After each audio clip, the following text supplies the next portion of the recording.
In 1952, in the tiny town of Big Bay in Michigan's Upper Peninsula, an Army lieutenant walked into the Lumberjack Tavern and shot the bar owner dead.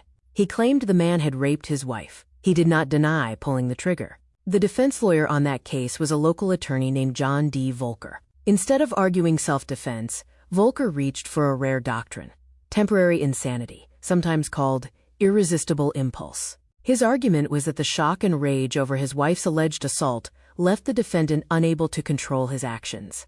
After a hard-fought trial, the jury came back with a remarkable verdict: not guilty by reason of insanity. Within days, psychiatrists declared the defendant sane, and he walked free. Most lawyers would have moved on to the next file.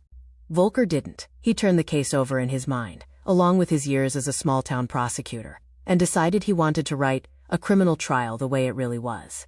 Under the pen name Robert Traver, he wrote the novel Anatomy of a Murder, published in 1958.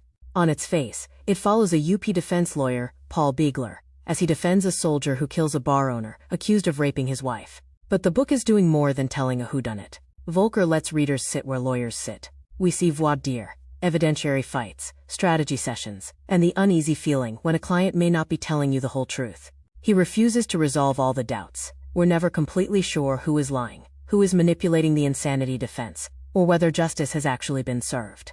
The jury reaches a verdict, but the reader is left to act as a second jury, deciding what to believe. The novel became a bestseller, and in 1959, Otto Preminger turned it into a film starring James Stewart, shot largely on location in Marquette County. To this day, many lawyers regard it as one of the most realistic courtroom dramas ever put on screen. Behind that story is Voelker himself. Born in 1903 in Ishpeming, he served for years as Marquette County prosecutor, then as a defense lawyer, and eventually as a Michigan Supreme Court justice.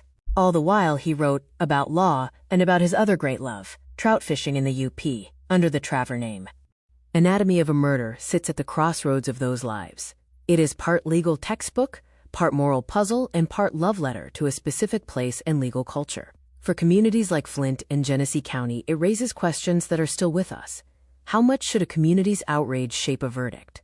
What do we do with doubt? And what does justice mean when the law can never fully recreate what happened in a single violent night? This has been a short Flint Justice look at Anatomy of a Murder and the man who wrote it. For a deeper dive into the real case, the novel, and John D. Voelker's life on the bench and on the river, check out the full-length episode in the feed.